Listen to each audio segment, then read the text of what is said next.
Buenas tardes. ¿Cómo están después del examen? ¿Cansados? ¿Con hambre?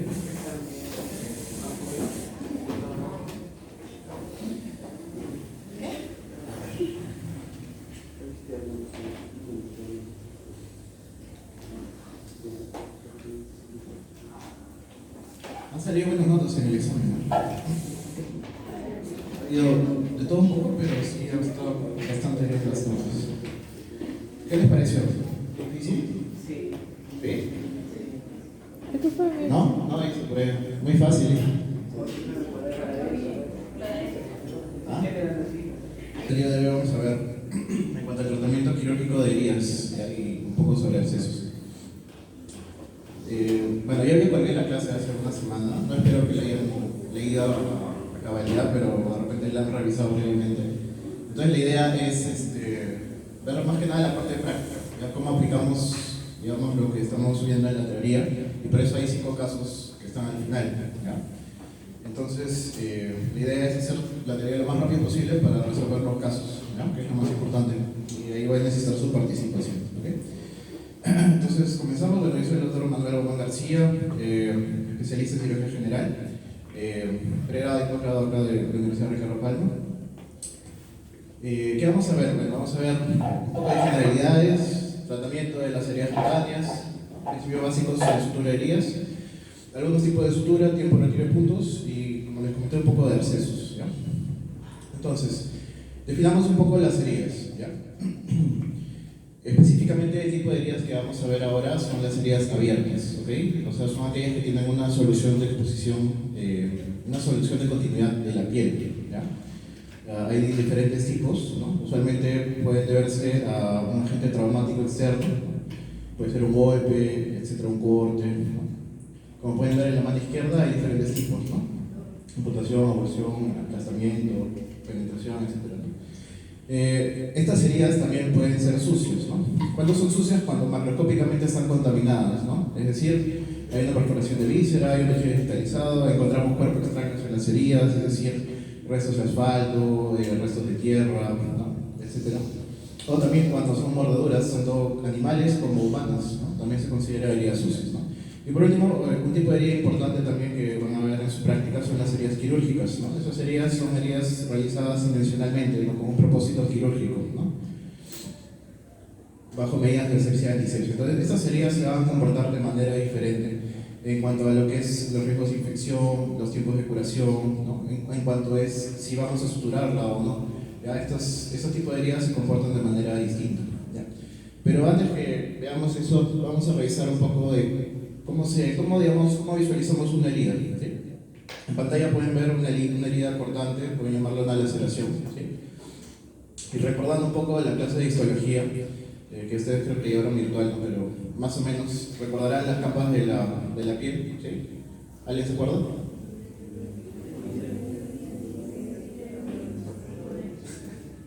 Ya, sí se acuerdan, ¿no? La epidermis, la más superficial, la dermis, la del medio, ¿sí? Y la más profunda, la hipodermis, ¿sí?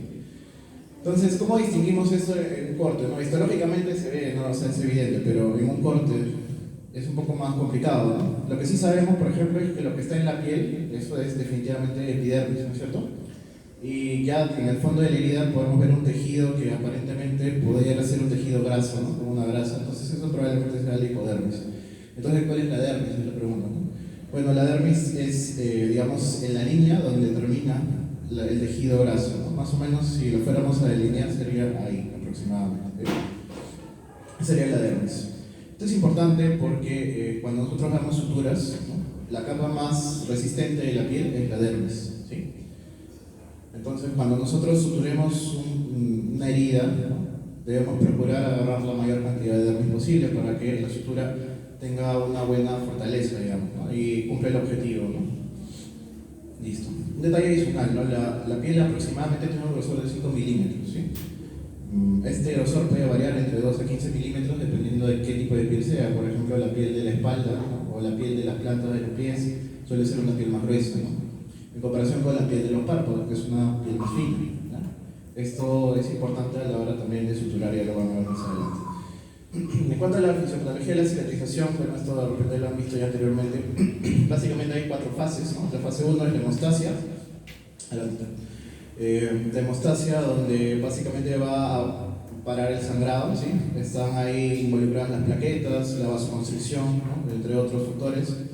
Luego pasamos a una fase inflamatoria, ¿no? Que es prácticamente inmediata a la hemostasia, donde van a migrar neutrófilos, ¿no? Y posteriormente macrófagos, van a sintetizar una serie de sustancias, citoquinas, etcétera, factores de crecimiento, que van a ayudar a la formación de la cicatrización y a la señalización también, para que aparezcan en las siguientes células, en la siguiente fase, que son los fibroblastos, ¿no? Los fibroblastos, ya en la tercera fase, la fase proliferativa, ¿no? Van a sintetizar sobre todo la proteína que conforma la mayor parte de la dermis, ¿no? Que viene a ser el colágeno. Inicialmente se sintetiza colágeno de tipo 3. Posteriormente este colágeno va a madurar a un colágeno de tipo 1, pero para que esto suceda tiene que pasar una fase que se llama fase de remodelación, ¿ya? Y esta fase de remodelación es la fase más larga de todas las fases que ven acá y que le va a conferir fortaleza a la cicatriz, ¿no? Entonces, más o menos, ¿cuánto tiempo dura cada fase? Bueno, pueden recordarlo de esta manera: 1, 3, 3, 1. 1 hora la hemostasia máximo, hasta 3 días la fase inflamatoria, hasta 3 meses, no, 3 semanas, ahí me quedo acá, hasta 3 semanas la fase proliferativa, y la fase más larga, como le dije, la remodelación, hasta 1 año, ¿sí? Ahí lo tienen. Entonces esto es importante también para más o menos medir los tiempos, ¿no? Saber más o menos en qué fase está mi paciente en cuanto a la cicatrización. Específicamente, cuando nosotros suturamos una herida, la fase que acortamos, ¿sí?, es la fase proliferativa. Dentro de esta fase, aparte del tema de la síntesis de colágeno por los macrófagos, también hay un tema de epitelización. Como ven en la parte superior, aquí, el epitelio va a comenzar a unirse, ¿no?, de los extremos de la herida, hasta que finalmente se comunican entre ellos, ¿no? Normalmente esta reepitelización puede durar hasta 2 semanas en heridas abiertas, heridas grandes. Cuando nosotros suturamos una herida, ese proceso se acorta a casi 48 horas. ¿Ya? Entonces, ese en realidad es uno de los objetivos de suturar la herida, acortar el tiempo de cicatrización. También es importante mencionar eso, ¿no?, la clasificación de las heridas. De repente ya lo han visto antes esto. Es una manera en la cual nosotros podemos definir qué grado hasta qué punto podría infectarse una herida, ¿no?, dependiendo de a qué clase corresponde. Esta clasificación más es importante para el ámbito quirúrgico, ¿no?, porque encontramos desde heridas limpias y limpias contaminadas, que no vamos a encontrar en, digamos, una herida traumática, ¿no?, ya que para que tengamos este tipo de heridas necesitamos un ambiente de asepsia y antisepsia, ¿no?, y obviamente en la calle no existe eso, ¿no? Sin embargo, es interesante debido a las características que nos da para cada tipo de herida. Entonces, más o menos, ¿no?, todas esas heridas, estos tipos de heridas, de la clase 1 hasta la clase 4, se denominan heridas quirúrgicas, ¿no? La limpia contaminada, infectada, sucia, ¿no? Como les dije, en el caso de las heridas traumáticas no vamos a encontrar heridas limpias ni limpias contaminadas. O es contaminada o está sucia, ¿ya? ¿Cómo podemos definir una herida sucia? Bueno, como ya vieron hace unos minutos cuando comenté la definición de herida sucia, es una herida que es ya sea por mordedura, que tiene contaminación de cuerpo extraño. Otro parámetro importante es el tiempo, ¿ya? Una herida que tenga más de 6 horas se define como sucia, ¿ya? Entonces, ¿por qué es importante esto? Porque las heridas sucias, ¿no?, son heridas que no deberían suturarse, ¿ya?, al menos en una primera intención. ¿Por qué? Porque si nosotros suturamos una herida sucia, se crea un microambiente en el cual ya no hay circulación de oxígeno, ¿no? Entonces es un ambiente favorable para que aparezcan gérmenes anaerobios y otros gérmenes más, ¿no? Entonces la idea, pues, es que esa herida quede libre al menos durante un tiempo mientras se hace la desinfección. Puede ser una semana o un poco más, ¿no? Se va controlando, ¿no?, y ya luego de eso se define qué hacer con la herida, ¿no? Pero de un primer inicio no se suturan estas heridas, las heridas sucias, ¿no? En cambio, las heridas contaminadas, digamos, se hace una desinfección y se puede optar por un cierre primario, ¿no?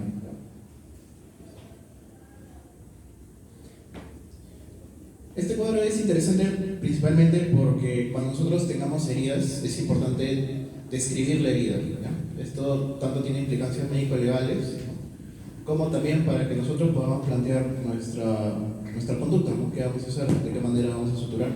Entonces, para esto es importante tener un vocabulario, ¿no? De más o menos cómo podemos llamar a los tipos de heridas, ¿no? Ahí pueden ver algunos nombres, por ejemplo, heridas superficiales que llegan hasta la dermis, se les conoce como escoriaciones, ¿no?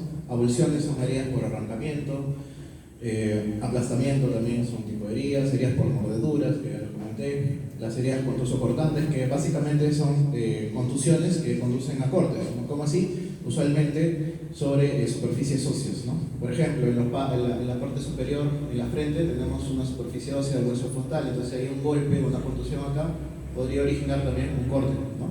Entonces es una herida contusocortante, así, ¿no? Por ejemplo, en la rodilla, en el codo, heridas contusocortantes. Luego, bueno, tenemos las heridas cortantes propiamente dichas, laceraciones, algunas veces amputaciones, ¿no? Heridas punzantes, las penetrantes, que no, digamos, atraviesan todo el cuerpo, y las perforantes, las que sí atraviesan todo el cuerpo, entre otras, ¿no? Más que nada para que tengan un vocabulario de cómo llamar a su herida, ¿no? Entonces, justamente la idea siguiente es qué otras características podemos describir de nuestras heridas. Bueno, es importante la ubicación, dónde se encuentra la herida que estamos tratando, ¿no? Está en el codo, está en el dorso, está en el antebrazo, etcétera, en la rodilla. ¿En qué aspecto? ¿Está en la parte medial o en la cara externa? ¿Está en el tercio superior, inferior, medio? Esto es importante, ¿ya? La longitud, ¿qué tamaño tiene? ¿No? De la misma manera, ¿qué forma tiene la herida? ¿No? ¿Es una herida longitudinal? ¿Es una herida en estrella? ¿Es una herida de qué forma tiene? ¿No? Asimismo también la profundidad, hasta dónde ha llegado la herida, ¿no? ¿Es una herida superficial que está en epidermis y dermis o ha penetrado más allá de la dermis? Es una herida profunda, ¿no? ¿Cómo son los bordes? Bordes irregulares, bordes regulares. En cuanto a la severidad, es importante también mencionar si es que ha habido o hay hemorragia activa al momento de evaluar la herida, ¿no? Porque eso puede condicionar, ¿no? Que tengamos que hacer ligaduras, puede haber, digamos, algunas complicaciones después durante la cicatrización de la herida, entonces es importante mencionar eso, ¿no? Asimismo, si hay signos de contaminación, si encontramos cuerpos extraños, algún detalle que pueda decirnos que esta herida es sucia, ¿no? Importante también evaluar si es que hay presencia de daño a tejidos adyacentes, ¿no? Por ejemplo, una herida en el dorso del pulgar, una herida cortante, por ejemplo, bien podría lesionar también el tendón extensor del pulgar, ¿no? Entonces, eso es importante mencionarlo y explorarlo. Asimismo, si la herida causa limitación funcional, y bueno, una vez hecha la sutura, mencionar, ¿no? Qué tipo de sutura hemos realizado, cuántos puntos, cuántos planos. A veces hay heridas profundas, ¿no? Que llegan, digamos, hasta la grasa, incluso hasta el músculo, y digamos, cerrar la piel sería insuficiente. Entonces hay que hacer el cierre a dos planos, ¿no? Primero del tejido celular subcutáneo y posteriormente de la piel. Eso también es importante mencionarlo. Entonces, ¿qué es lo primero que hago cuando tengo una herida? Lo primero que hago es, dependiendo, si es que la herida está sangrando activamente, hay que hacer, digamos, el paso cero, ¿no? Que es la hemostasia provisional. ¿Cómo la sabemos hacer? Pues con compresión, ¿ya? Es la forma más rápida, más sencilla de solucionar la hemorragia de las heridas con un sangrado activo, ¿no? Bueno, ¿qué otras opciones hay? Bueno, como ya saben, hay muchas opciones para hacer la hemostasia de la herida. Dentro de ellas tenemos el uso de hemostatos, si es que lo tenemos a disponibilidad. Podemos hacer una sutura o una ligadura, si es que tenemos los materiales, ¿no? Pero de primera intención, lo que vamos a hacer es presionar la herida, ¿no? Es lo más importante para detener la hemorragia. Eso es si es que mi herida está sangrando. Si mi herida no sangra, entonces paso al paso 1, que es planificar, ¿ya? Incluso mucho antes de comenzar a anestesiar, suturar, limpiar, etc., lo más importante es planificar. Una vez que yo ya estoy suturando, todo tiene que estar listo, ¿ya? Entonces, para eso tengo que pensar qué voy a usar, el equipo de sutura, el material, qué antiséptico voy a utilizar, ¿no? Asegurarme de que tengo un lugar para hacer la sutura de manera cómoda, un lugar iluminado, ¿no? Muchas veces comienzo a suturar y no tengo luz, ¿no? Entonces no veo bien, ¿ya? Entonces, siempre todas esas cosas hay que tenerlas en cuenta antes de comenzar la sutura, ¿ya? En realidad es lo más importante, ¿no? Una vez que ya tienen todo, comienzo, ¿no? ¿Qué es lo que van a hacer? La anestesia, ¿no? Ya han visto de repente en la práctica de anestesiología, cómo se hace la colocación de anestesia local, ¿no? Básicamente el anestésico que se suele utilizar es el lidocaína al 1%. La dosis de la anestesia que más usamos, que es aquella sin epinefrina, es de 3 miligramos por kilo, dosis máxima 300. Inicia en 1 a 3 minutos y puede durar entre 30 a 120 minutos. ¿Sí? La lidocaína con epinefrina la solemos utilizar para heridas que tienen, digamos, mayor vascularización, por ejemplo aquellas de la cara, ¿no? Exceptuando aquellas zonas que tienen circulación distal, ¿no? Por ejemplo, punta de nariz, pabellón auricular, dedos, pene, entre otros. ¿Ya? Esas zonas sí hay que evitarlas para evitar vasoconstricción. Pero puede ser bastante útil la lidocaína con epinefrina. Bueno, ya anestesiaron, ¿qué sigue? Hay que hacer la irrigación y antisepsia, ¿no? ¿Cuál es el objetivo de esta irrigación? Es disminuir la carga bacteriana, ¿no? Limpiar las secreciones, arrastrar cuerpos extraños. Se sugiere, bueno, la literatura menciona utilizar una jeringa de 20 mililitros con un Avocat de 18 de calibre. ¿Sí? Y en realidad, más importante que el tipo de solución a utilizar es el volumen y tiempo, ¿no? En ambiente hospitalario solemos contar con solución fisiológica, cloruro de sodio, ¿no? Sin embargo, en, digamos, lugares más lejanos a veces no contamos con esa disponibilidad. Si no hay cloruro de sodio a la mano, pueden usar agua potable, ¿sí? Como les digo, lo más importante es el tiempo y el volumen, o sea, el flujo, ¿no? ¿Cuánto tiempo hemos irrigado? ¿Cuánto volumen? ¿Cuántos mililitros? ¿Cuántos mililitros aproximadamente se sugiere? Al menos 100 mililitros por centímetro de herida. ¿Ya? Listo. Entonces, en cuanto a la antisepsia, ¿no? Como ya saben, la antisepsia es aquellas medidas tomadas para disminuir la cantidad de microorganismos en un tejido vivo, ¿no? En este caso, el paciente que tiene una herida. Se sugiere hacer el uso de antisépticos alrededor de la herida, ¿ya? De preferencia no utilizar el antiséptico dentro de la herida porque dentro de todo tiene efectos citotóxicos, ¿no? Y eso va a hacer que nuestra herida no cicatrice normalmente, o sea, va a enlentecer el proceso de curación, ¿ya? Entonces siempre por fuera, en la zona de la piel indemne, ahí podemos usar el antiséptico. Como saben, a manera circular, ¿no? De adentro hacia afuera. Los más utilizados, como saben, iodopovidona y clorexidina. Cada uno tiene sus características. Los dos son buenos antisépticos. Al menos yo prefiero usar la clorexidina cuando la tengo disponibilidad, porque tiene mayor actividad residual que la iodopovidona, ¿no? Pero en general ambos son buenos. También tener cuidado con la iodopovidona, algunos pacientes tienen reacción al yodo. No es una reacción alérgica, es una reacción cutánea, ¿no? Pero siempre preguntar si es que anteriormente han utilizado yodo y han tenido alguna reacción. Entonces, ¿cuál es el objetivo de suturar una herida? A ver, acá preguntamos. ¿Qué pasa, Mauricio? ¿Alguien sabe? Ya. ¿Alarcón? ¿Araujo? ¿Cuál es el objetivo de suturar una herida?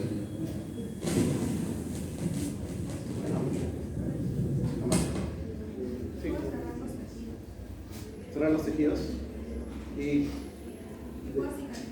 que pueda cicatrizar más rápidamente, ¿no? Claro. El objetivo de suturar una herida es afrontar los tejidos de manera simétrica, ¿ya?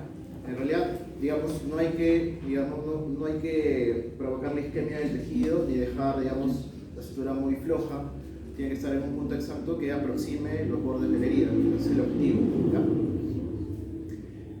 Y como les comenté, ¿no? La idea pues es disminuir el tiempo de revitalización de semanas a 48 horas. Esa es la idea, ¿ya? Para que la sutura esté bien realizada, necesitamos agarrar una buena cantidad de dermis. Como ven acá en la figura, ¿sí? Hay más cantidad de dermis, digamos, en la sutura que epidermis. Eso va a hacer que mi herida quede bien afrontada. Está a un nivel simétrico, como pueden ver, ¿no? En cambio, todavía no llego a eso. Otras características importantes es ingresar a 90 grados, perpendicular al tejido, justamente para conseguir esa cantidad de dermis necesaria. Como les comenté, ni flojo ni estrangulado y conservar la simetría. Más o menos, ¿qué distancia debemos colocar nuestro punto? Más o menos es el espesor de la piel, ¿no? Y aquí pues recordarán que yo les mencioné cuál era el espesor aproximado de la piel. ¿Sí? ¿Cómo? 5 milímetros, ¿cierto? Pero había pieles que son más gruesas y pieles que son más delgadas, ¿no? Eso hay que valorarlo, ¿verdad? Pero más o menos en promedio 5 milímetros a cada lado, ¿no? 5 milímetros más 5 milímetros, 1 centímetro en totalidad va a tener mi sutura, ¿no? ¿Y qué distancia entre sutura? La misma, 1 centímetro, ¿ya? Entonces, más o menos como para que tengan una regla general. Como le digo, esto depende del tipo de piel, depende de la zona sutural, ¿ya? Entonces, ¿qué es lo que no queremos? No queremos que así, ¿no? Si de repente le damos tensión excesiva, vamos a tener una herida así, como está acá, ¿no? Estrangulada, ¿ya? No va a cicatrizar bien. Esta herida es isquémica. Otro tema, el espaciado. El espaciado tiene que ser simétrico, ¿no? Es decir, procurar que la distancia entre suturas sea la misma y que la distancia que toma la sutura también sea la misma entre ellas, ¿no? Si no, nos va a quedar una herida invertida, como ven acá, ¿no? Los bordes no están afrontados, los bordes están invertidos. Esta herida, cuando retiren los puntos, se va a abrir. Tampoco así, montada una encima de la otra. Otra vez, los tejidos no están afrontados. Cortan el punto y se va a abrir la herida, ¿ya? Acá es lo mismo, ¿no? Se dan cuenta que ha afrontado la herida, o sea, aparentemente está al mismo nivel, pero, digamos, son dos zonas diferentes, ¿no? Es decir, esta que está acá debería estar más atrás para ser simétrica, ¿no? Eso también influye, ¿no? No afrontar, digamos, el mismo borde con el mismo borde. Y acá está montado uno encima del otro también. Como se dan cuenta, la cantidad de dermis es diferente, ¿no? Entonces hay que procurar que sea una misma cantidad a cada lado. Listo. Entonces, ¿qué tipo de material utilizamos para suturar heridas? ¿Qué dice? No absorbe. Llamé al arcón, ¿no? ¿Al arcón está? ¿Sí? ¿Qué dices? ¿Qué tipo de material utilizarías para suturar heridas?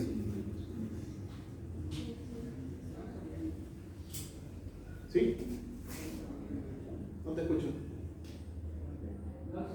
No absorbible. Ahora voy a la pregunta, ¿no? ¿Valeón?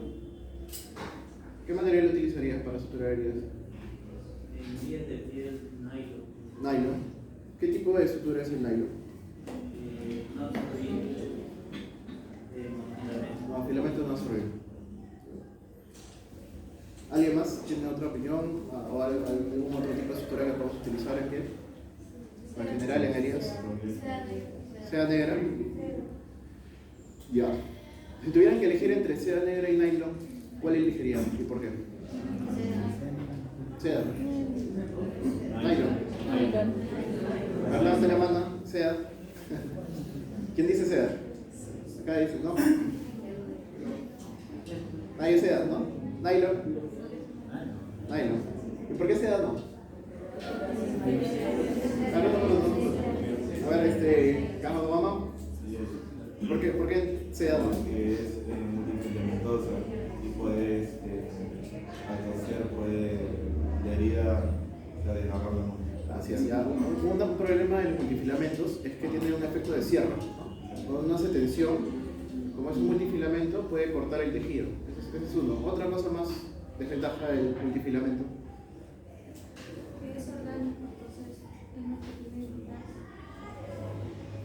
O sea, la seda se puede infectar porque es orgánica o hay otro motivo ahí detrás. Más reacción inflamatoria, la seda tiene más reacción inflamatoria, sí, pero no es el motivo por el cual está asociada a más infecciones. ¿No? Ya, recuerden, los multifilamentos son filamentos trenzados, ¿sí? Entonces necesariamente hay espacio entre las trenzas, ¿no? Esas son zonas donde los gérmenes les gusta meterse y obviamente van a generar una infección. Esto no pasa con los monofilamentos, ¿no? Entonces, si tienen que elegir, ¿no? Tienen a disposición, lo que deberían elegir es monofilamento no absorbible, o sea, nylon, ¿sí? Ahora, si no tienen opción y solo tienen seda, bueno, limpian bien la herida y le explican al paciente que podría haber una infección, ¿sí? Listo. Entonces, brevemente, ¿no? Esta es una clasificación de los filamentos. Como pueden ver, está monofilamento, multifilamento, ¿no? Dentro de los monofilamentos no absorbibles encontramos a la poliamida, que es el nombre oficial del nylon, ¿no? El nylon es el nombre que no es un nombre, digamos, científico, ¿no? Es el nombre que le pusieron, más conocido. De igual manera, en el caso de los multifilamentos, entre los no absorbibles, tenemos la seda, ¿no? Que es lo más conocido, es una alternativa, no es lo ideal, pero podemos utilizarla a veces. Y bueno, si digamos tuviéramos mucosas o genitales con heridas, en ese caso preferimos utilizar absorbibles, ¿no? ¿Por qué? ¿Qué dicen? Porque es una piel más delgada. ¿Sí? Porque es una piel más delgada. Ya. Y para que quede más estético al momento de cicatrizar, o sea, que no quede así como fibrosado. Ya. ¿Alguna otra opinión? ¿Por qué absorbibles en mucosas y genitales?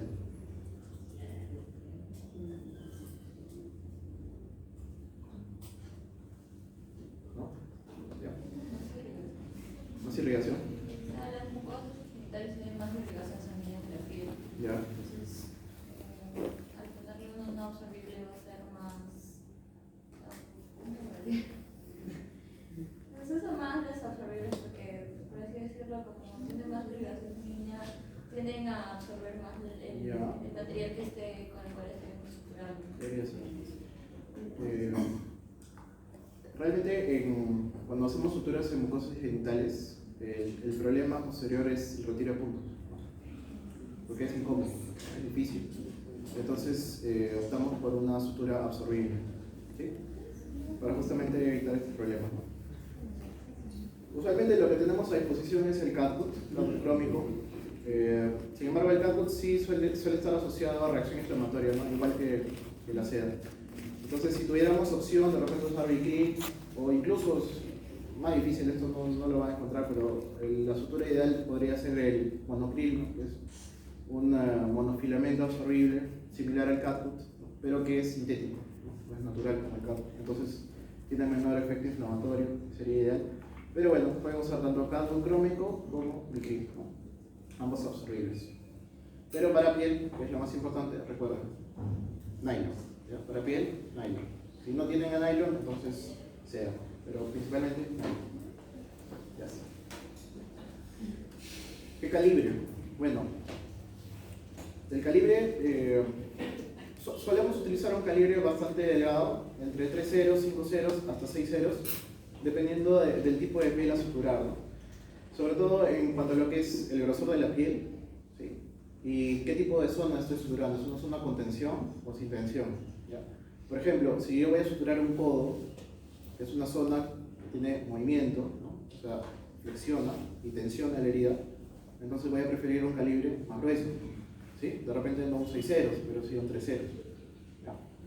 De igual manera, digamos, de manera inversa, mejor dicho, en el caso de rostro, digamos, mayormente no hay tanta tensión, ¿no? A menos que hayamos retirado un pedazo de piel, pero generalmente en laceraciones en rostro, lo que buscamos es que quede la menor cantidad, digamos, de cicatriz posible, ¿no? Entonces para eso utilizamos las suturas más delgadas, ¿no? Por ejemplo 5 ceros, 6 ceros.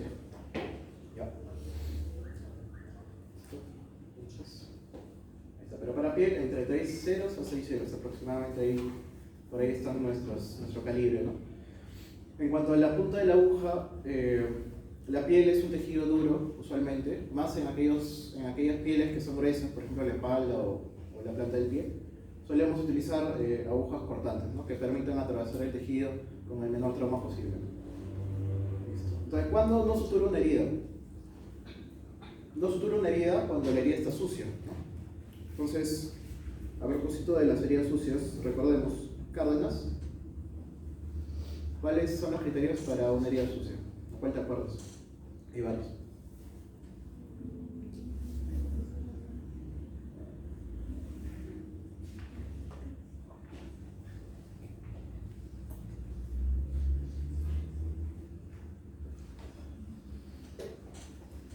¿No? Carhuamaca. ¿Sí? ¿Cuáles serían criterios para definir una herida sucia?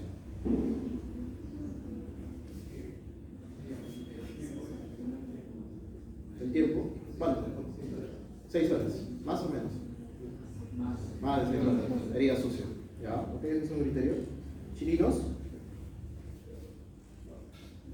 Ahí. ¿Otro criterio?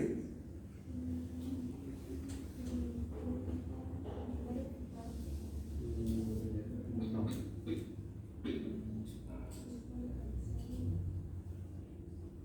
¿Cuándo pensarías que una herida está sucia o contaminada? Por ejemplo, te doy dos opciones. Una herida que te cortaste con un cuchillo en la cocina y una herida que te mordió tu perro. ¿Cuál crees que sería la herida contaminada? Ya, si hay signos de inflamación, por ejemplo, ¿cuáles? Por ejemplo, fluorosis. ¿Cómo? Ya. ¿Cómo está una herida inflamada? ¿De qué color está? Roja, ¿no es cierto? Eritema, calor. Y cuando se infecta sale una secreción, ¿cómo se llama? Pus, ¿no es cierto? Entonces, si tenemos esos criterios, más de 6 horas, eritema, calor, pus, presencia de cuerpos extraños, entre otros más que vamos a ver más adelante, definimos una herida sucia. ¿Ya? Mordeduras, por ejemplo, mordeduras son heridas sucias. ¿Ya? Entonces las mordeduras no se deben suturar. ¿Ya? Las heridas contaminadas, bueno, sucias, más de 6 horas, no deberían suturarse. ¿Ya? ¿Por qué? Porque se infectan. ¿Ya? ¿Qué hacemos entonces con estas heridas si no las podemos suturar? ¿Alguien sabe? ¿Debridación? ¿Debridación? ¿O no? Ahora me queda acá.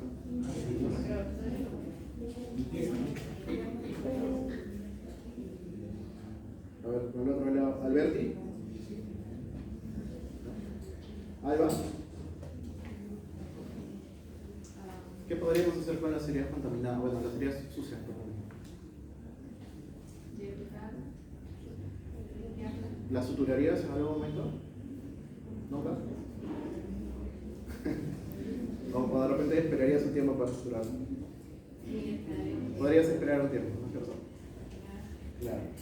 ¿Cómo se llama eso? Cuando esperas un tiempo para suturar una herida. ¿Alguien sabe? ¿Cómo? Casi. La siguiente. Tercera intención. Así es, ¿no? Un cierre, ahí acá viene el tema de los cierres, ¿no? Cuando nosotros suturamos una herida, como ven en la mano izquierda, ¿sí? Esto se llama cierre por primera intención. Quiere decir que hemos suturado la herida y hemos esperado que cierre y hemos retirado el punto. Ya cerrado, primera intención. Si por algún motivo, digamos, no se puede cerrar la herida, puede ser porque es una herida sucia o puede ser porque es una herida muy extensa, ¿no? De base muy ancha. Entonces esperamos una cicatrización o un cierre por segunda intención, ¿no? Que es este de acá. ¿Ya? Y por último, el cierre por tercera intención es casi un cierre por segunda intención, solamente que luego de que hemos visto que la herida ha mejorado, es decir, que no tiene signos inflamatorios, eritema, calor, rubor, pus, etc. Luego de los lavados y la limpieza, entonces optamos por cerrarla, ¿no? Este es un cierre por tercera intención, ¿ya? Algunas veces podemos optar por un cierre por tercera intención en estas heridas sucias, ¿ya? ¿Qué otras contraindicaciones? Cuando hay lesiones de tejidos adyacentes, ¿no? Por ejemplo, les comentaba, ¿no? Si tiene un paciente con una herida en el dorso del dedo, una herida cortante, hay que sospechar que probablemente pueda haber lesionado el tendón extensor del pulgar, ¿no? Entonces, ¿cómo sabemos si ha lesionado ese tendón? Bueno, la forma más sencilla es pedirle al paciente que extienda el pulgar. Si no puede extender, quiere decir que probablemente se ha lesionado el tendón, ¿no? Entonces, estas heridas idealmente deben pasar a la especialidad, ¿no? Si es un tendón, el tejido lesionado, la especialidad es traumatología, ¿no? La traumatología tiene que evaluarlo, ver si hay que hacer algo con el tendón y ya posteriormente ellos lo cerrarán. De igual manera pasa con las lesiones de los conductos, ¿no? ¿Qué conductos? Por ejemplo, en el rostro tenemos el conducto lacrimal en el canto interno del ojo, ¿sí? Y también tenemos el conducto de Stenot cerca a la glándula parótida, ¿no? Si hay una lesión importante, una herida grande que pudiera haber lesionado estos conductos, también tiene que ir a la especialidad, ¿no? En el caso del ojo, oftalmología. En el caso del conducto de Stenot, a ver si puede, ¿ya? No hay que cerrarlos, tiene que ser evaluado por la especialidad, ¿ya? Si en donde está no hay la especialidad, tiene que ser referido para que lo puedan evaluar, ¿ya? Si lo cierra, digamos, sin reparar el conducto, lo que podría suceder es que esa herida se va a infectar, porque básicamente, digamos, el conducto comunica cavidades, ¿no? Cuando cerramos un conducto, la secreción se va a acumular y la secreción acumulada se puede infectar. ¿Ya? Por ejemplo, en el caso del canto interno, si no se repara el conducto lacrimal, podría el paciente estar condenado a hacer dacrocistitis crónica, o sea, se inflama el conducto lacrimal de manera crónica y sale pus. Y es bien complicado solucionar eso después. ¿Ya? Entonces, cuando vean este tipo de casos, tienen que verlo en la especialidad. ¿Ya? No hay que cerrarlo. En cuanto a los puntos, bueno, ya ustedes han visto bastantes tipos de puntos en la práctica de técnica quirúrgica. Vamos a comparar 4. ¿Ya? Los puntos simples o discontinuos, punto continuo, Souriet, punto intradérmico y el punto colchonero. ¿Ya? Cada uno tiene sus ventajas y desventajas. Por ejemplo, en el caso de los puntos simples, tiene la ventaja de que puedo retirar parcialmente los puntos, ¿no? O sea, no tengo que retirar todos en una sola vez. Puedo retirar tal vez de manera intercalada, ¿no? Sobre todo si yo quiero, digamos, mantener el efecto de cierre durante un tiempo adicional, ¿no? Esto me sirve, por ejemplo, para las heridas en flexura, ¿no? O que tienen movimiento. De repente, si retiro los puntos antes de los 7 días, por el mismo movimiento del paciente, podría abrirse la herida. Entonces, puedo optar por retirar la mitad de los puntos y la otra mitad la retiro de repente en 10 o 14 días. ¿Ya? Una ventaja. O también, otra aplicación de esto es cuando tenemos heridas contaminadas o heridas que sospechemos que pudieran infectarse. Si tenemos una infección de herida, por ejemplo, una herida quirúrgica, la ventaja de los puntos simples es que puedo retirarlos, digamos, no en su totalidad, pero sí algunos, ¿no? Entonces eso me permite hacer la limpieza de la herida sin, digamos, haber retirado todos los puntos por completo, ¿no? En cambio, si tenemos una sutura continua, tipo Souriet, ahí sí no hay manera, hay que retirar todo. Es una sola línea de sutura.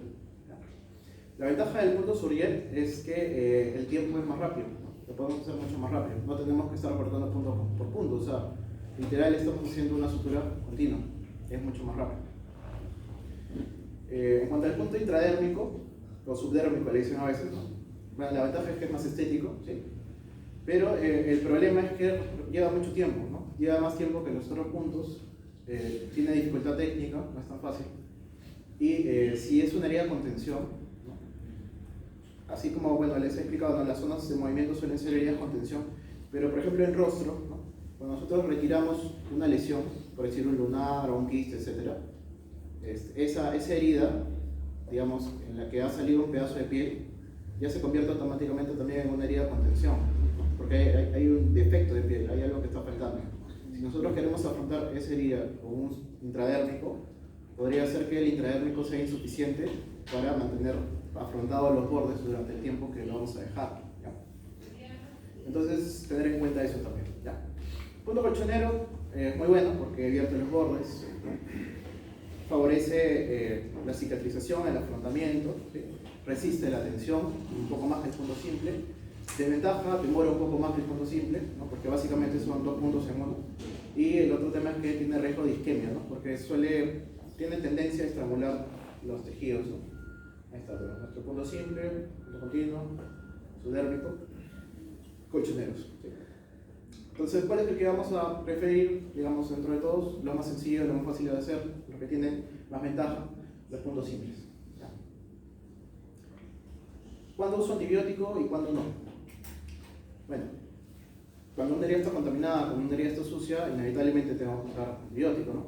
Pero, digamos, hay heridas en las cuales no es tan claro esto, ¿no? O sea, está, digamos, como el límite. Por ejemplo, acá tenemos una paciente que se ha cortado el dorso del dedo con un cuchillo. ¿En esta paciente usarían antibiótico? ¿Sí, no? Depende.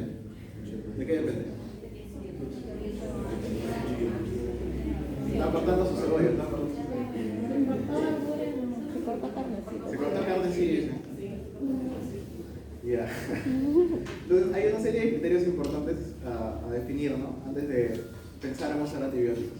Por ejemplo, el tipo de herida, ¿no? Si es una herida penetrante, es una herida con signos de contaminación o con signos de inflamación, eritema, pus, etc.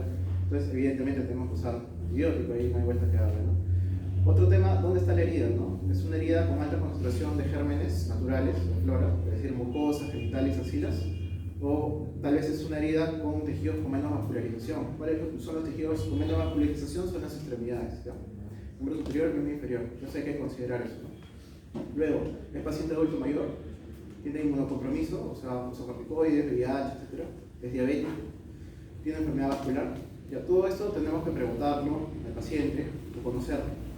Basta con que tenga uno de los factores, debería ir a tratamiento antibiótico, ¿no? Entonces, en este caso, es una herida cortante, bueno, no está, digamos, dentro de los tipos de heridas que debería recibir antibiótico, pero por la localización, ¿sí? Como este miembro superior, sí debería recibir antibiótico, ¿ya? Pero estos criterios son importantes para definir si debería recibir antibiótico o no, ¿ya? Otro caso, por ejemplo, acá tenemos una herida en la cabeza, ¿no? Probablemente por una contusión. Aparentemente no hay signos de inflamación, no hay cuerpos extraños, ¿no? Y bueno, es un niño, asumimos que es sano. Entonces probablemente bastará con suturar la herida y hacer la limpieza, ¿no? No hay necesidad de dejar antibióticos. Listo. Entonces, si dejamos antibióticos, ¿qué antibióticos? ¿Qué gérmenes queremos tratar, ¿no? En la piel usualmente se encuentran cocos gram positivos, ¿sí? Específicamente el Staphylococcus aureus y algunos estreptococos bacteremolíticos también, ¿ya? Entonces, ¿qué antibióticos puedo utilizar? Puedo utilizar, bueno, aquellos que se encuentran dentro del espectro de gram positivos, ¿no? Sobre todo preferimos utilizar las penicilinas, ¿no? Ya sea amoxicilina, algunas veces podemos utilizar incluso amoxicilina con ácido clavulánico si pensamos que hay una infección importante. Y bueno, hay otras opciones en caso de haya alergia al beta-lactámicos, por ejemplo acitromicina, doxiciclina, incluso la propia ciprofloxacina o la clindamicina, ¿no? Entre otros. ¿Qué pasa si el paciente ha sido agredido por un animal, ¿no? Porque es frecuente que los pacientes vengan por heridas, generalmente por perros y también por gatos. Bueno, es importante determinar cuál es el estado del animal. ¿El animal es silvestre o es urbano? Bueno, usualmente nosotros no estamos en regiones alejadas, digamos, para considerar animales silvestres, pero los animales urbanos también pueden traer rabia, ¿no? Entonces hay que tener eso en cuenta. Luego, ¿el animal está huido o está observado? ¿Ya? Ese es un factor súper importante. Cuando llega un paciente a su emergencia con una herida por un animal, hay que mencionarle si el animal lo tienen en cautiverio, es decir, es de alguien, o está en algún lugar donde lo puedan localizar, o simplemente no está, ¿ya? Ese factor va a influenciar en el tipo de tratamiento que le vamos a dar, ¿ya?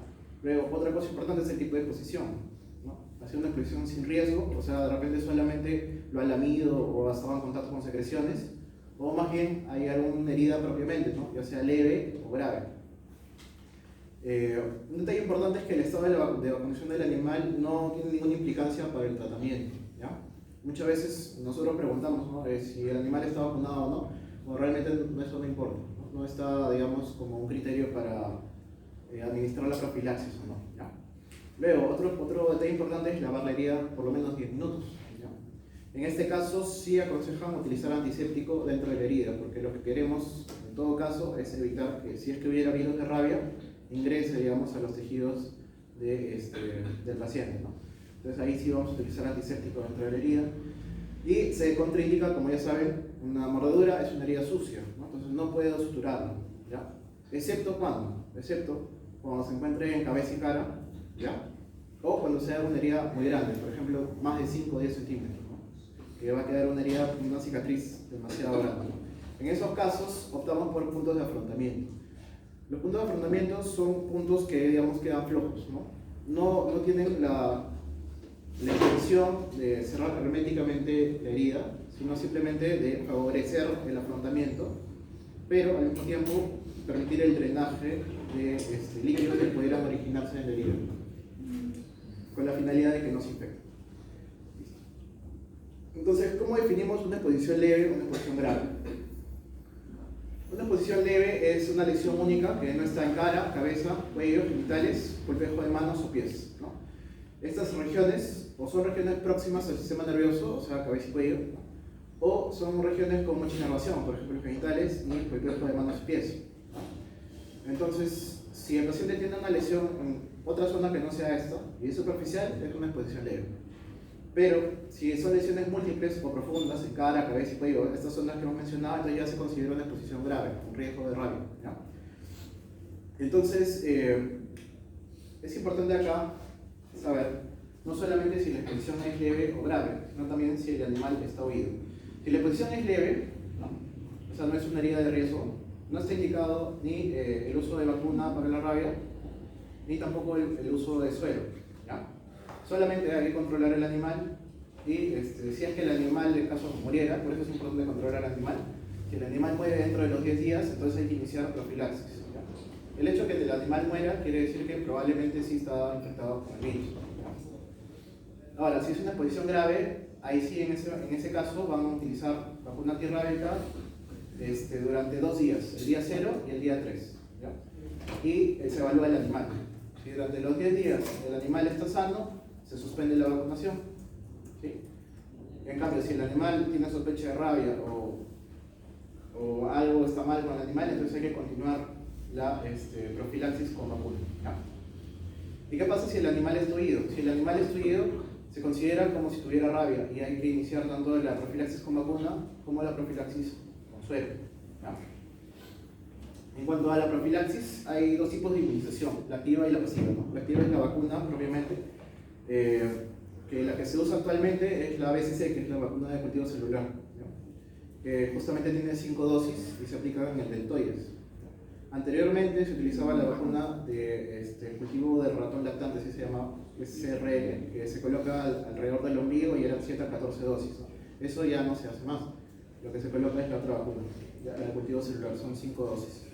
Y la inmunización pasiva es como un suero antirrábico de origen equino, ¿no? Que se aplica por única vez en la vida del paciente, ¿no? Una vez aplicado ya no se puede volver a aplicar otra vez, porque hay mucho riesgo de shock anafiláctico, ¿no? Porque son anticuerpos ajenos. Listo. Antibióticos, sí, ¿no? Incluso en el caso de las mordeduras hay que incluso ampliar la cobertura, porque las mordeduras son, digamos, tienen gérmenes polimicrobianos, ¿no? O sea, tanto gram positivos como gram negativos. En el caso de la mordedura canina felina, un patógeno muy frecuente es la Pasteurella multocida. En el caso de la mordedura humana, que es incluso tiene mayor riesgo de infección que la canina, encontramos gérmenes como la Eichenella corrodens. Ambos son Bacillococos gram negativos. Entonces el antibiótico de elección en este caso va a ser amoxicilina más ácido clavulano, que nos cubre tanto gérmenes gram positivos como gram negativos. Y en cuanto a la profilaxis antitetánica, ¿no? ¿Debería recibir estos pacientes vacuna antitetánica? Sí, ¿no? ¿Cuándo? Bueno, como pueden ver en la tabla, los factores importantes para definir si el paciente requiere profilaxis antitetánica son básicamente 2, ¿ya? Uno es si ha recibido previamente sus 3 dosis de DT, o sea, de la vacuna antitetánica.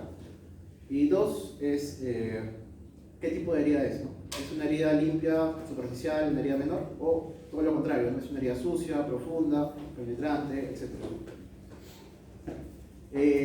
En el caso de los pacientes que han recibido sus 3 dosis, es importante preguntarles hace cuánto tiempo han recibido sus 3 dosis, ¿ya? Porque eso también va a definir si le vuelvo a reforzar o no le refuerzo, ¿ya? Entonces, si el paciente no ha recibido sus 3 dosis, o sea, no tiene inmunización para tétanos, sí hay que darle su refuerzo de todas maneras, ¿no? Ahí sí no hay vuelta que darle, ya sea herida pequeña, herida grande, sucia, contaminada, hay que darle su refuerzo. Ahora, si el paciente no ha recibido sus 3 dosis de DT, ¿no? Hay que valorar cuánto tiempo, ¿no? ¿Hace cuánto tiempo? ¿Más de 10 años o más de 5 años? Si son heridas menores, ¿no? Y han pasado más de 10 años de la última dosis, hay que procurar darle un refuerzo, ¿ya? Y si es una herida grande, una herida contaminada, que se denomina herida tetanogénica, ¿no? Entonces, si es que han pasado más de 5 años, también hay que indicarles el refuerzo, ¿ya? Como mencionamos, ¿no? Las heridas que tienen más de 6 horas, ¿no? Las heridas que tienen tejido vitalizado, ¿no? O contaminación con tierra, con heces, etc. Son heridas propensas a infectarse, ¿no? Como ya hemos visto, las heridas sucias, y también son heridas propensas a alojar al germen del tétano, ¿no? Que es el Clostridium tetani, ¿no? Entonces, estos criterios son importantes para saber si debe recibir su profilaxis o no. ¿Ya? Entonces, ¿quién puede retirar puntos? ¿Cuándo retiro yo los puntos? Bueno, regresamos a una de las diapositivas iniciales, ¿no? Donde veíamos las fases de la cicatrización. Ahí están arriba, ¿no? La inflamación, proliferación y maduración. Y como pueden ver en el gráfico inferior, en esta tabla de aquí, ¿sí? Ven como poco a poco hay un colágeno que está en moradito, que es el colágeno de tipo 3, que inicialmente aumenta, pero posteriormente baja durante los 4 o 6 días. Al día 7 ya prácticamente no hay. En su contraparte, el otro colágeno, en rosadito, el colágeno de tipo 1, va aumentando, va incrementando. Y al mismo tiempo, la fuerza de la herida, la fuerza tensil, también incrementa, o sea, de manera proporcional. Eso quiere decir que conforme pasen más días, la cicatriz se vuelve más fuerte, ¿no? Entonces hay menos necesidad de que requiera los puntos para mantenerse, para que no se abra, ¿no? Entonces la pregunta es, entonces, ¿cuántos días dejo los puntos? ¿Cuánto será el menor o el tiempo mínimo para que mi herida agarre la suficiente fuerza y pueda yo retirar los puntos? Entonces, para eso vamos a ver el gráfico que está acá a la derecha. Como pueden ver, a partir del 7º día, ya el incremento de la fuerza tensil de la herida es constante, ¿no? Va a seguir aumentando conforme pasen los días y los meses y los años. Entonces, a partir de los 7 días es un buen momento para pensar en retiro de puntos. Entre los 7 hasta los 10 días, ¿no? Sin embargo, como ya hemos visto, no todas las heridas son iguales, ¿no? Hay heridas que tienen zonas de tensión, ¿no? Como por ejemplo el codo, la rodilla. Hay heridas que tienen piel más gruesa, hay heridas que tienen piel más delgada, ¿sí? Entonces, ¿cómo lo manejamos esto? No, más o menos así, ¿ya? El promedio es de 7 a 10 días para todas las heridas. Ahora, hay heridas que van a requerir menos tiempo, hay heridas que van a requerir más tiempo. ¿Qué factores hacen que yo piense o que requiera más tiempo de que deba mantenerse las suturas? Uno, si es una zona de flexión o de extensión, ¿no? Por ejemplo, como le dije, el codo de la rodilla. Dos, el grosor de la piel, ¿no? Si es una piel gruesa, por ejemplo, la espalda, por ejemplo, la planta del pie, ¿ya? Y tres, si el paciente es adulto, ¿ya? También, ¿ya? La cicatrización es un poco más lenta en el adulto, entonces requiere más tiempo. Por el contrario, si estamos buscando un resultado estético, por ejemplo, en rostro, entonces mientras menos tiempo esté la sutura en la herida, menos marca va a dejar, ¿ya? Dos, si hay buena vascularización, por ejemplo, tejidos que tienen buena vascularización, como ya vimos en el tema de rabia, los que tienen buena vascularización son el cuello y la cabeza, ¿ya? Por el contrario, los que tienen mala vascularización son los miembros superiores y miembros inferiores. Y por último, si el paciente es niño, también suelen cicatrizar más rápido, ¿no? Por ejemplo, acá en la tabla del lado derecho, una herida en el brazo, ¿no? Que no esté en el codo, con 7 a 10 días es suficiente. Pero si el paciente es niño, podemos de repente disminuir ese tiempo. Ahora, una herida en brazo, pero que sí esté en codo, o sea, una superficie flexora, o bueno, extensora, el tiempo aumenta, ¿ven? Ya no es 7 a 10, ahora es 8 a 14, ¿no? Y así, por ejemplo, en la región palmar, la región plantar, que son pieles con mayor grosor, ya no es 7 a 10, es 7 a 12, ¿no? Entonces, de acuerdo a eso, más o menos, ¿no? van a tener una noción de cuánto tiempo debe permanecer la sutura, ¿no? Como digo, no hay una regla clara, no hay un tiempo ideal para cada zona, pero en promedio 7 a 10 días, y de acuerdo a eso lo van modelando, ¿ya? Y ahora pasamos a la parte de abscesos. Pues, ya, brevemente. Los abscesos son un tipo de infecciones de partes blandas, ¿ya? Que incluyen a todas las infecciones que pueden ver ahí, la foliculitis, el hepático, etc., ¿no? Celulitis, incluso la facilidad de sangre, ¿ya? Entonces, específicamente el que vamos a hablar ahora es del absceso, ¿ya? Que básicamente es una colección de pus en el espacio de la dermis o incluso subcutáneo, ¿ya? ¿Qué puede originar un absceso cutáneo? Como por ejemplo, una causa muy frecuente son los quistes epidérmicos de inclusión, ¿no? Que suelen estar en la espalda, en pieles gruesas. Básicamente es un acúmulo entre sebo de las glándulas sebáceas de los pelos y también queratina, ¿no? Y estas acumulaciones pueden infectarse, ¿no? Otra causa de abscesos cutáneos es, por ejemplo, la mastitis puerperal.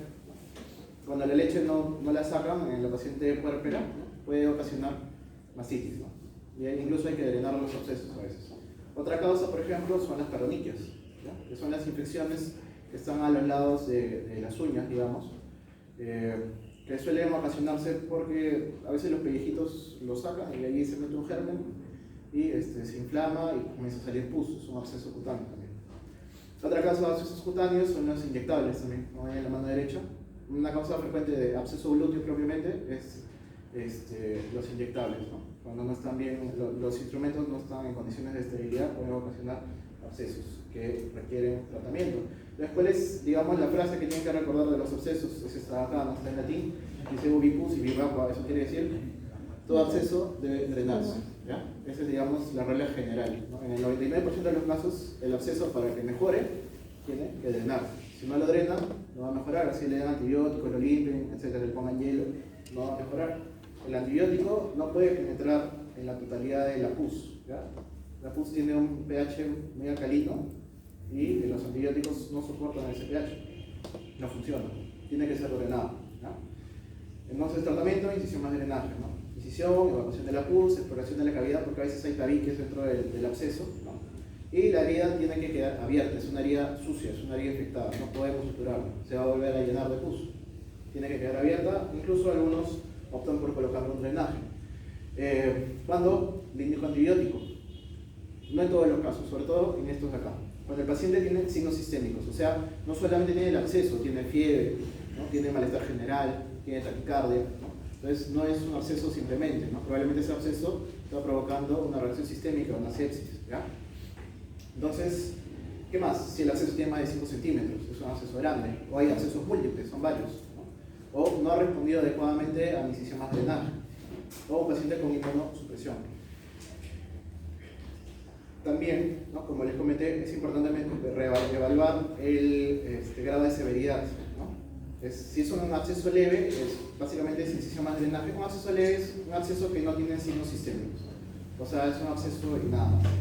Un caso moderado es aquel paciente que tiene signos sistémicos, ¿no? Pero no llega, digamos, a tener taquicardia, etc., ¿no? Y aquel severo sí es aquel paciente que tiene signos que cumple con criterios de decir si es una sepsis propiamente por el absceso, ¿no? Con foco absceso. Listo. Y de acuerdo a eso pueden definir también el tipo de antibiótico a utilizar, ¿no? Obviamente, si es un caso severo, preferible es usar antibióticos de amplio espectro, ¿no? Por ejemplo, vancomicina, linezolid, etc., ¿no? Es un caso que está provocando la inestabilidad hemodinámica. Pero si es un caso moderado, de repente podemos darle tratamiento con penicilina, cicloxacilina, cefalexina, ¿no? O dependiendo a qué tipo de germen nos salga el cultivo positivo, también podríamos aplicar algún antibiótico especial. Entonces, bueno, no sé si alcanza el tiempo. Ahora,